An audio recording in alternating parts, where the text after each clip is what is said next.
ವೈಭವದಿಂದ ನಡೀತಿರ್ತಕ್ಕಂತಹ ವಾರಧಿ ಇಂಟರ್ನ್ಯಾಷನಲ್ ಶಾಲೆಯ ವಾರ್ಷಿಕೋತ್ಸವದ ಸಮಾರಂಭದಲ್ಲಿ ತಾವೆಲ್ಲ ಸಾಕ್ಷಿಯಾಗಿದ್ದೀರಿ. ಇಲ್ಲಿಯವರೆಗೂ ಹಲವಾರು ಕಾರ್ಯಕ್ರಮಗಳನ್ನ ಕಣ್ತುಂಬಿಕೊಂಡಿದ್ದೀರಿ.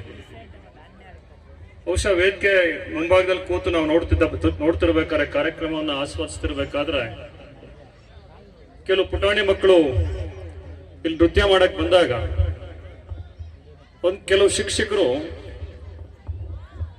ಮುಂದೆ ಬಂದವರಿಗೆ ಅಲ್ಲಿಂದ ಗೈಡ್ ಮಾಡ್ತೀರಿ, ಗಮನಿಸಿರ್ತಾರೆ.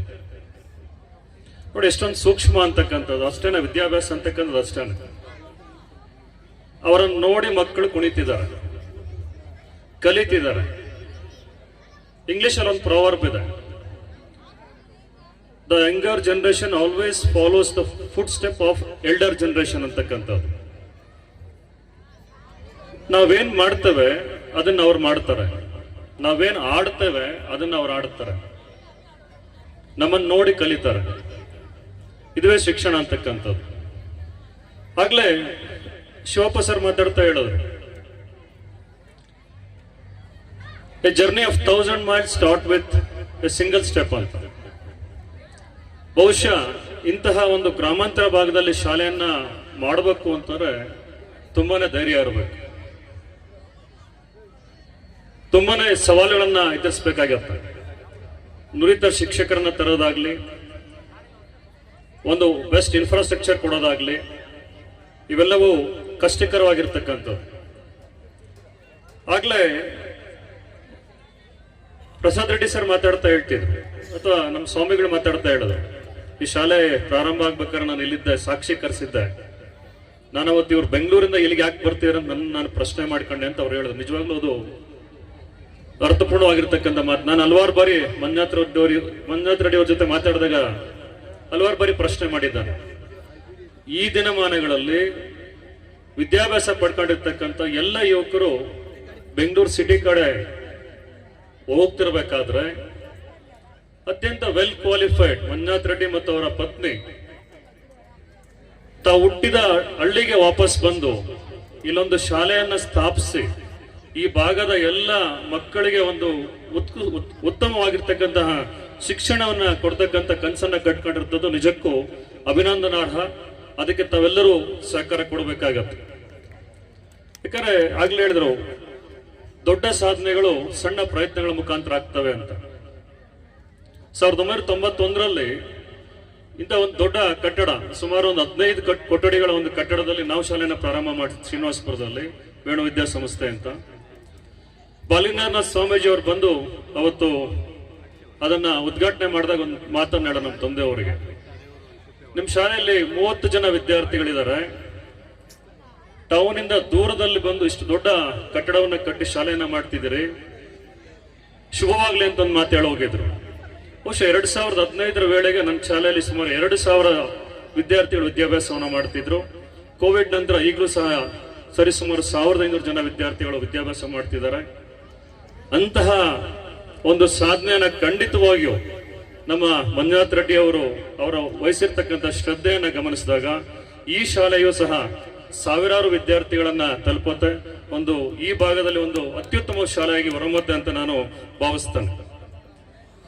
ಪ್ರೀತಿಯ ಪೋಷಕರೇ, ಸಾಂಸ್ಕೃತಿಕ ಕಾರ್ಯಕ್ರಮಗಳ ಮಧ್ಯದಲ್ಲಿ ನಾವು ಅತಿಥಿಗಳನ್ನು ಬಂದಿರತಕ್ಕಂಥವ್ರು ಬಂದು ಒಂದು 5 ನಿಮಿಷ ಮಾತಾಡ್ತಿದ್ದಾವೆ. ಕಾರಣ ಇಷ್ಟೇ, ಮಕ್ಕಳು ಪ್ರಿಪೇರ್ ಆಗಬೇಕಾಗಿದೆ. ಅಲ್ಲಿ ಆ ಬ್ರೇಕ್ಗಳ ಮಧ್ಯೆ ನಾವು ಮಾತಾಡ್ತಾ ಇದ್ದಾವೆ.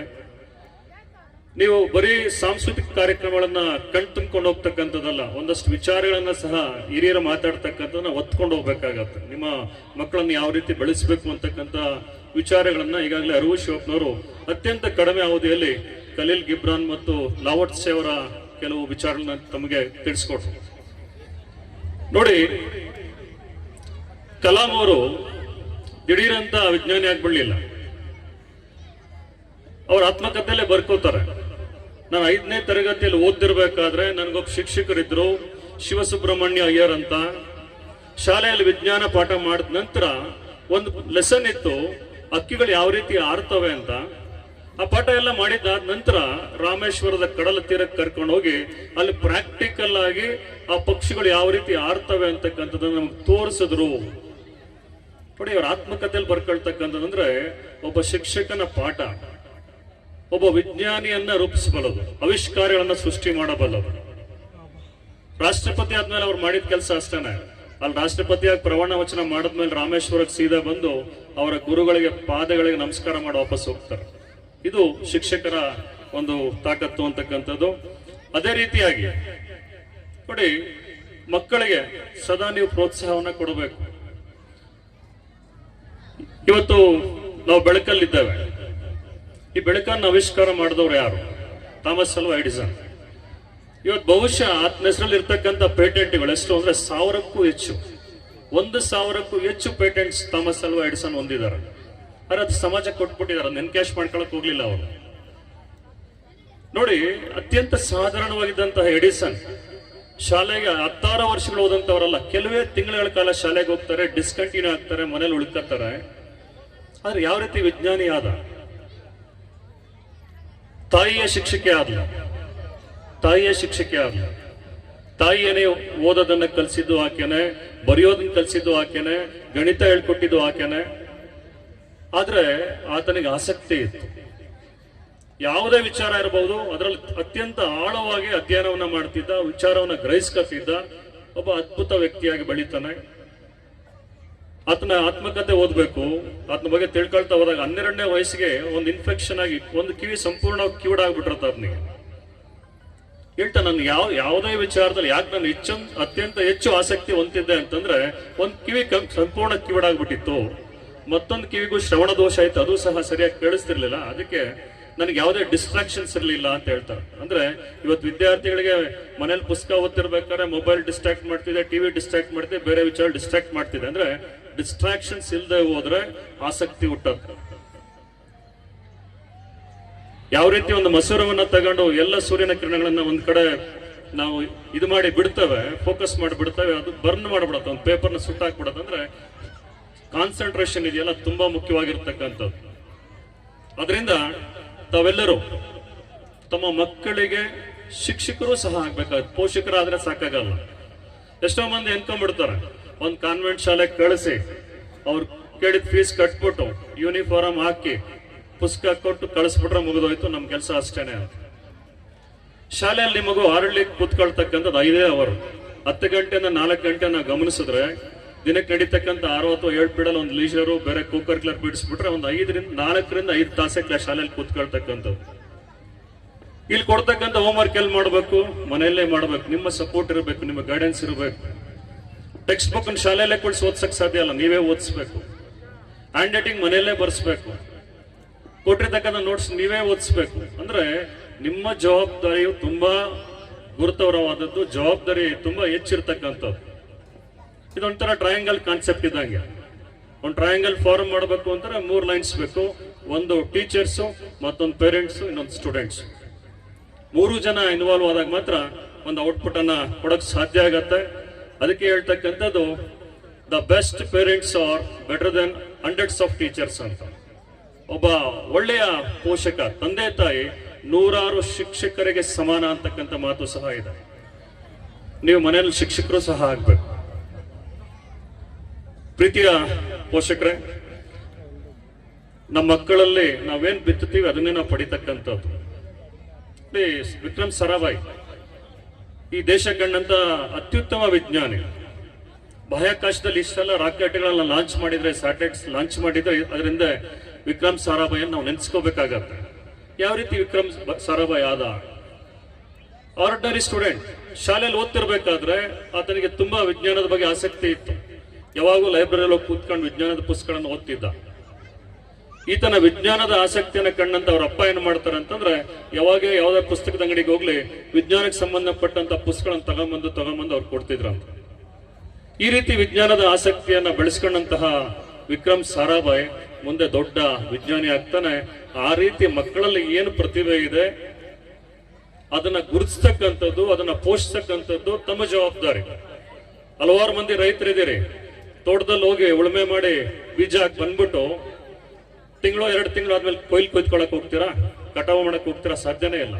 ಬೀಜ ಬಿತ್ತಿದ ದಿನದಿಂದ ನೀವು ಕೊಯ್ಲು ತಗೊಳ್ಳೋವರೆಗೂ ಪ್ರತಿದಿನ ಅದಕ್ಕೆ ಏನ್ ಬೇಕು ಅಂತಕ್ಕಂಥದ್ದು ಗಮನಿಸ್ತಾನೆ ಹೋಗ್ತೀರಾ. ಆ ರೀತಿಯಾಗಿ ತಮ್ಮ ಮಕ್ಕಳನ್ನು ಸಹ ಗಮನಿಸ್ಕೊಳ್ತಕ್ಕಂತಹ ಒಂದು ಜವಾಬ್ದಾರಿ ತಮ್ಮ ಮೇಲಿದೆ. ಖಂಡಿತವಾಗಿಯೂ ಈ ಒಂದು ಸಮಯದಲ್ಲಿ ತುಂಬಾ ಹೆಚ್ಚೆಚ್ಚು ಮಾತಾಡ್ತಕ್ಕಂಥದ್ದು ಅವಶ್ಯಕತೆ ಇಲ್ಲ ಅಂತ ನಾನು ಭಾವಿಸ್ತಾ, ಪಾಸಿಟಿವ್ ಮೈಂಡ್ ಸೆಟ್ ಅನ್ನ, ಪಾಸಿಟಿವ್ ಆಟಿಟ್ಯೂಡ್ಸ್ ಅನ್ನ, ಥಿಂಕ್ ಪಾಸಿಟಿವ್ಲಿ ವಿನ್ ಗ್ಲೋರಿಯಸ್ಲಿ ಅಂತ ಒಂದು ಮಾತಿದೆ. ನಾವು ಪಾಸಿಟಿವ್ ಆಗಿ ಥಿಂಕ್ ಮಾಡಿ, ಎಷ್ಟೋ ಜನ ನಾನು ಅವರ ಕಡೆ ಹೋದಾಗ ಹೇಳ್ತಾನೆ, ಓದಬೇಕು ಅಂದ್ರೆ ಯಾವುದೋ ಬೆಂಗಳೂರು ಸಿಟಿನಲ್ಲೋ ಯಾವುದೋ ಇಂಟರ್ನ್ಯಾಷನಲ್ ಸ್ಕೂಲಲ್ಲೋ ICSE CBSE ಅಂತಲ್ಲ, ಎಲ್ಲೇ ಓದ್ಲಿ ಶ್ರದ್ಧೆಯಿಂದ ಓದಿದ್ರೆ ಖಂಡಿತವಾಗಿಯೂ ಸಾಧ್ಯ ಇದೆ. ನಿಮ್ಮ ಮಕ್ಕಳಿಗೆ ಎಲ್ಲವನ್ನ ಸಾಧನೆ ಮಾಡ್ತಕ್ಕಂಥ ಅವಕಾಶಗಳು ಇಲ್ಲಿದೆ. ಆ ಅವಕಾಶಗಳನ್ನ ಶ್ರೀಯುತ ಮಂಜುನಾಥ್ ರೆಡ್ಡಿ ಅವರು ಕಲ್ಪಿಸ್ಕೊಟ್ಟಿದ್ದಾರೆ. ಕೀಳರಿಮೆ ಇಲ್ಲದೆ ನಿಮ್ಮ ಮಕ್ಕಳನ್ನ ಸದಾ ಉತ್ಸಾಹ ಭರಿತವಾಗಿ ಶ್ರದ್ಧೆಯಿಂದ ಲವಲವಿಕೆಯಿಂದ ಓದುವ ಅಭ್ಯಾಸವನ್ನಂದ್ರೆ ಒಂದು ಮಗುವಿಗೆ ಒಂದು ಪುಸ್ತಕದ ಹುಚ್ಚಿಡಿಸ್ಬಿಟ್ರೆ, ಆಗ್ಲೇ ಶಿವಪ್ಪ ಸರ್ ಹೇಳ್ತಿರೋ ಹಲವಾರು ಬಾರಿ ಖಲೀಲ್ ಗಿಬ್ರಾನನ್ನ ಓದ್ಕೊಂಡಿದ್ದಾನೆ ಅಂತ. ಅವ್ರ ಮನೆಗೆ ಹೋದ್ರೆ ಪುಸ್ತಕಗಳ ಸಾವಿರಾರು ಪುಸ್ತಕಗಳ ರಾಶಿಯೇ ಇದೆ. ಪ್ರಾಧ್ಯಾಪಕರು ಹಲವಾರು ಪುಸ್ತಕಗಳನ್ನ ಅವ್ರು ಬರೆದಿದ್ದಾರೆ. ಆ ರೀತಿಯಾಗಿ ಪುಸ್ತಕದ ಗೀಳನ್ನ ಕೊಡಿ, ಮೊಬೈಲ್ ಮತ್ತು ಬೇರೆ ಇತರ ವಿಚಾರಗಳಿಂದ ದೂರ ಇಟ್ಟು ತಾವೆಲ್ಲರೂ ಶಿಕ್ಷಣ ಸಂಸ್ಥೆಗಳ ಮುಖ್ಯಸ್ಥರನ್ನ ಶಿಕ್ಷಕರನ್ನ ಪದೇ ನಾವು ಹಲವಾರು ಬಾರಿ ನೋಡ್ತೇವೆ. ನಮ್ಮ ಶಾಲೆಗಳಲ್ಲಿ ಅಡ್ಮಿಷನ್ ಮಾಡಿ ಹೋಗಿರ್ತಾರೆ, 3 ವರ್ಷನೋ 5 ವರ್ಷನೋ ಆದ್ಮೇಲೆ ಬರ್ತಾರೆ. ಕೆಲವು ಪೇರೆಂಟ್ಸ್ ತಲೆನೇ ಹಾಕಲ್ಲ ಶಾಲೆ ಕಡೆಗೆ. ನೀವು ಬಂದಾಗ ಮಾತ್ರನೇ ನಿಮ್ಮ ಮಗುಗೆ ಜವಾಬ್ದಾರಿ ಬರೋದು. ನಮ್ಮಪ್ಪ ಬರ್ತಾರೆ, ನಮ್ಮಮ್ಮ ಬರ್ತಾರೆ, ನಾನು ಮನೇಲಿ ಮಾಡ್ತಕ್ಕಂಥ ಪ್ರಾಬ್ಲಮ್ಸ್ ಇರ್ಬೋದು, ನಾನು ಮಾಡ್ತಕ್ಕಂಥ ತರಲೆ ಇರ್ಬೋದು, ಪೇರೆಂಟ್ಸ್ ಟೀಚರ್ಸ್ ಗಮನಕ್ಕೆ ತರ್ತಾರೆ ಅಂತಕ್ಕಂಥದ್ದು ಅವ್ರಿಗೆ ಗೊತ್ತಾಗತ್ತೆ. ಸ್ವಲ್ಪ ಅಲರ್ಟ್ ಆಗಿರ್ತಾರೆ. ಅಥವಾ ನೀವು ಶಾಲೆಗೆ ಬಂದಾಗ ನಾವು ನಿಮ್ಮ ಮಗು ಶಾಲೆಯಲ್ಲಿ ಹೋಮ್ವರ್ಕ್ ಮಾಡ್ಕೊಂಡ್ ಬರತ್ತಾ, ಕ್ಲಾಸ್ ವರ್ಕ್ಸ್ ಬರ್ಕತ್ತಿದ್ಯಾ, ಕ್ಲಾಸಲ್ಲಿ ಡಿಸಿಪ್ಲಿನ್ ಆಗಿದೆಯಾ, ಕ್ಲಾಸನ್ನು ಆಸಕ್ತಿಯಿಂದ ಕೇಳ್ತಿದ್ಯಾ, ಇವೆಲ್ಲವರು ನಾವು ನಿಮಗೆ ಕಮ್ಯುನಿಕೇಟ್ ಮಾಡೋದಕ್ಕೆ ಅಥವಾ ಅವರ ಅಭಿವೃದ್ಧಿಗಾಗಿ ಏನೆಲ್ಲ ಕ್ರಮಗಳು ತಗೋಬಹುದು ಆ ವಿಚಾರ ಚರ್ಚೆ ಮಾಡಕ್ಕೆ ಅನುಕೂಲ ಆಗತ್ತೆ. ಅದಕ್ಕೆ ಶಾಲೆಯ ಶಿಕ್ಷಕರಿಗೆ ಒಟ್ಟಿಗೆ ಒಳ್ಳೆಯ ಸಂಪರ್ಕವನ್ನು ಇಟ್ಕೊಂಡು ತಮ್ಮ ಎಲ್ಲ ವಿದ್ಯಾರ್ಥಿಗಳಿಗೂ ಒಳ್ಳೆಯ ಶಿಕ್ಷಣವನ್ನು ಕೊಡ್ತಕ್ಕಂಥ ಮಂಜುನಾಥ್ ರೆಡ್ಡಿ ಅವರಿಗೆ ಸದಾ ಪ್ರೋತ್ಸಾಹವನ್ನು ನೀಡ್ತಾ ಅವರ ಬೆನ್ನೆಲುಬಾಗಿ ನಿಂತ್ಕೊಂಡು ಈ ಶಾಲೆಯನ್ನು ಒಂದು ದೊಡ್ಡ ಮಟ್ಟದಲ್ಲಿ ಬೆಳೆಸಬೇಕು ಅಂತ ಕೇಳ್ಕೊಳ್ತಾ ನಾನು 4 ಮಾತನ್ನು ಮುಗಿಸಿದ್ರೆ ಜೈ ಕರ್ನಾಟಕ ಮಾತು.